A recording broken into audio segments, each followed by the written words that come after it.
사랑하는 여러분, 한 주간에도 평안하셨습니까? 오늘은 제29과 찬송의 능력이라는 제목으로 함께 은혜를 나누겠습니다.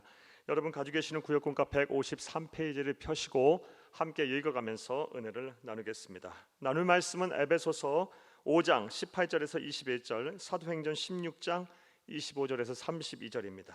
외울 말씀은 에베소서 5장 19절입니다. 함께 읽겠습니다. 시와 찬송과 신령한 노래들로 서로 화답하며 너희의 마음으로 주께 노래하며 찬송하며. 자, 읽겠습니다. 하나님이 우리를 창조하신 목적은 무엇일까요? 물론 성경에 기록되어 있는 목적은 여러 가지가 있지만 무엇보다 이사야서 43장 21절에 보면 하나님이 사람을 창조하신 가장 큰 목적은 주치겠습니다. 하나님 당신 자신을 찬송하게 하기 위하여 우리를 만드셨다라고 말씀하셨습니다. 주쳐놓습니다. 이사야서 43장 21절입니다. 이 백성은 내가 나를 위하여 지었나니 나를 찬송하게 하려 함이니라. 그러므로 우리들은 하나님이 우리를 창조하신 목적대로 부지런히 하나님을 찬송해야 합니다. 자, 그렇다면 찬송이란 무엇일까요? 찬송의 정의입니다. 찬송의 사전적 정의는 하나님의 이름을 높여드리는 영혼의 노래 또는 연주를 말합니다. 세상 음악이나 노래는 인간을 찬양하고 인간을 나타내지만 찬송은 전적으로 하나님을 높이고 하나님의 이름을 나타내는 것입니다. 자, 그렇다면 생각해 보겠습니다. 하나님께서 우리를 지으신 목적대로 우리가 찬송을 통해 하나님께 영광을 드리고 하나님의 이름을 높여드리게 되면 하나님께서는 우리에게 어떠한 능력을 부어 주실까요? 다시 말해 주시겠습니다. 우리가 찬송을 많이 하게 되면 우리에게 어떠한 하나님의 능력이 나타날까요? 오늘 본문 내용에 대한 전체 문제제기입니다. 찬송을 많이 하면 우리에게 하나님의 어떠한 능력이 나타나게 될까요? 첫째로 주치면서 함께 읽겠습니다. 성령 충만하게 됩니다. 에베소 교회는 사도 바울이 전도 여행 중 개척한 교회입니다. 사도 바울은 에베소 교회를 얼마나 사랑했던지 3년이란 긴 시간 동안 그곳에 머물며 밤낮으로 말씀을 가르쳤습니다. 이후에도 사도 바울의 에베소 교회에 대한 사랑과 관심은 식지 않았습니다. 그래서 로마 감옥에 수감되어 있는 상황 속에서도 그들의 신앙의 성숙을 위해 교회론을 비롯한 기독교 교리에 해당하는 내용을 편지에 써서 보냈는데 그것이 바로 에베소서의 핵심 내용입니다. 따라서 에베소서는 사도 바울의 다른 서신들보다 기독교 교리에 관한 부분이 큰 비중을 차지합니다. 에베소서의 핵심 내용을 간단히 말씀드리면 패역하고 음란하고 죄가 많은 세상에서 하나님으로부터 택함을 받아 구원을 받은 성도가 끝까지 믿음을 지키고 사탄 마귀의 영적 전쟁에서 승리하려면 주시겠습니다. 주의 몸된 교회의 일원으로 받은 은사에 따라 사명을 다하고 성령 충만으로 영적인 무장을 해야 한다라는 것입니다. 사랑하는 여러분, 에베소서의 핵심 내용입니다. 이 죄가 많은 이 세상, 패역하고 음란하고 죄가 많은 이 세상에서 하나님의 백성으로 그 사명 다하고 살려면 성령 충만해야 한다. 성령으로 무장이 되어야 한다라는 것입니다. 그리고 본문에서는 성령 충만할 것을 강조하면서 그 방법을 제시하였는데 그중 하나가 바로 시와 찬송과 신령한 노래들로 찬양하라는 것입니다. 에베소서 5장 18절에서 19절 말씀입니다. 술 취하지 말라. 이는 방탕한 것이니 오직 성령으로 충만함을 받으라. 시와 찬송과 신령한 노래들로 서로 화답하며 너희의 마음으로 주께 노래하며 찬송하며. 자, 그렇다면 주치겠습니다. 찬송을 통해 성령께서 충만하게 임재하시게 되면 우리에게 어떠한 일들이 일어나게 될까요? 먼저 주침에서 1번합니다.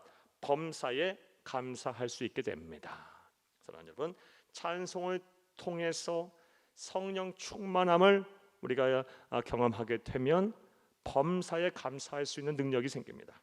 성령의 감동을 받은 사도 바울은 18절에서 성령 충만함을 받으라고 권면한 후 20절부터 성령 충만한 사람의 삶의 모습에 대해서 말하는데 그 첫 번째가 범사에 감사하게 된다라는 것입니다. 에베소서 5장 20절 말씀입니다. 범사에 우리 주 예수 그리스도의 이름으로 항상 아버지 하나님께 감사하며. 따라서 우리는 성령 충만하도록 찬양에 힘써야 합니다. 하나님의 영이 내 인격을 지배하여 내 감정을 다스릴 때까지 찬양하시기를 바랍니다. 그것이 감사할 일이 별로 없는 세상을 살면서도 범사에 감사하여 하늘 행복을 누리는 방법입니다. 나아가 주치면서 2번 합니다. 용서와 포용, 복종과 사랑을 하게 됩니다. 사랑하는 여러분, 찬양을 통해서 성령 충만하게 되면 우리가 어떠한 능력이 우리에게 생깁니까? 용서할 수 있게 됩니다. 포용할 수 있게 됩니다. 복종과 사랑을 할 수 있게 됩니다. 에베소서 5장 21절 말씀입니다. 그리스도를 경외함으로 피차 복종하라. 사도 바울은 피차 복종하라고 말하면서 특별히 아내는 남편에게 복종하되 주께 하듯 하고 남편은 아내를 사랑하되 그리스도께서 교회를 사랑하듯 하라고 권면하고 있습니다. 사도 바울이 권면한 대로 남편과 아내 피차 간에 복종하고 사랑할 수 있다면 가정은 천국이 될 것이며 가정이 평안하면 만사가 다 행복할 것입니다. 나아가 그런 행복을 누리고 사는 사람은 용서하지 못할 사람 없고 이해하지 못할 일이 없으며 복종하고 사랑하지 못할 경우 또한 없을 것입니다. 결국 이 모든 것이 성령 충만해야 가능한 것입니다. 따라서 성령 충만하기 위해 찬양을 많이 부르시기를 바랍니다. 많이 하시기를 바랍니다. 여러분의 마음에 용서와 포용, 복종과 사랑의 마음이 생길 때까지 찬양하시기를 바랍니다. 사랑하는 여러분, 찬송에는 어떠한 능력이 있습니까? 찬송을 많이 하게 되면 성령 충만하게 됩니다. 성령 충만하면 범사에 감사할 수 있게 되고 용서와 포용, 사랑과 복종을 피차간에 할 수 있게 됩니다. 우리의 삶이, 우리의 마음이, 우리의 삶의 지경이 천국이 될 것입니다. 자, 또 둘째로 찬송의 능력은 무엇일까요? 환난에서 구원을 받게 됩니다. 주시면서 함께 읽겠습니다. 두 번째 본문은 사도 바울이 제2차 전도 여행 때 마케도니아 지역인 빌립보에 가서 전도할 때 일어난 사건의 기록입니다. 내용을 간단히 말씀드리면 빌립보에서 사도 바울이 귀신 들려 점을 치는 한 여종을 성령의 능력으로 고친 일이 있었습니다. 하지만 이후 문제가 발생했습니다. 여종에게서 귀신이 떠나가게 되자 여종의 주인이 더 이상 점을 쳐서 돈을 받을 수 없게 되었고 그 일로 그는 사도 바울과 실라가 잘못된 풍속을 전하여 성을 요란하게 하는 자들이라는 죄목으로 관가에 고발하였습니다. 그리고 그들은 재판도 없이 억울하게 심한 매를 맞고 차디찬 감옥에 갇히고 말았습니다. 하지만 그 모든 고통과 낙심 속에서도, 그런 상황 속에서도 사도 바울과 실라는 기도하며 다른 죄수들이 다 들을 수 있도록 하나님을 찬양했습니다. 그러자 놀라운 일이 일어났습니다. 큰 지진이 나서 옥토가 움직이고 옥문이 열리며 그들의 손발을 묶고 있던 쇠사슬이 풀렸습니다. 사도행전 16장 26절 말씀입니다. 이에 갑자기 큰 지진이 나서 옥토가 움직이고 문이 다 열리며 모든 사람의 매인 것이 다 벗어진지라. 하나님께서 사도 바울과 실라의 찬송을 받으시고 환난에서 그들을 구원하신 것입니다. 거기에다 이후 이런 하나님의 기적을 체험한 간수와 그들의 가족까지 예수님을 그리스도로 영접하고 구원을 받게 되었습니다. 이처럼 좋습니다. 찬송은 환난에서 우리를 구원하는 능력이 있습니다. 따라서 환난 중에 계신 성도님들은 찬송을 많이 하시기를 바랍니다. 까지 주칩니다. 그러는 그의 구원과 능력을 믿음으로 바라보시기를 바랍니다. 시편 18편 3절 말씀입니다. 내가 찬송 받으실 여호와께 아뢰리니 내 원수에게서 구원을 얻으리라. 아멘. 사랑하는 여러분, 찬송에는 분명히 능력이 있습니다. 자, 이제부터 괄호합니다. 오늘 내용에 대한 전체 요약입니다. 우리가 찬송을 많이 하면 성령 충만해져서 범사에 감사하여 어떤 상황 속에서도 하늘 행복을 누리게 될 것이며 모든 사람을 용서하고 포용하며 복종하고 사랑할 수 있게 될 것입니다.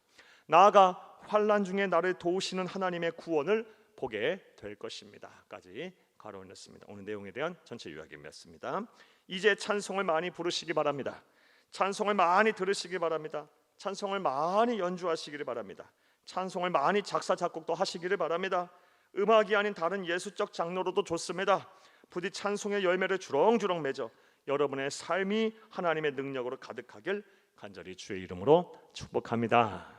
할렐루야. 말씀과의 만남을 보겠습니다. 1번, 우리가 찬송을 할 때 나타나는 하나님의 능력은 무엇일까요? 오늘 본문 말씀을 통하여 우리가 두 가지의 능력을 살펴보았습니다. 첫 번째로 성령 충만하게 됩니다. 나아가 환난에서 구원을 받게 됩니다. 자, 2번 보겠습니다.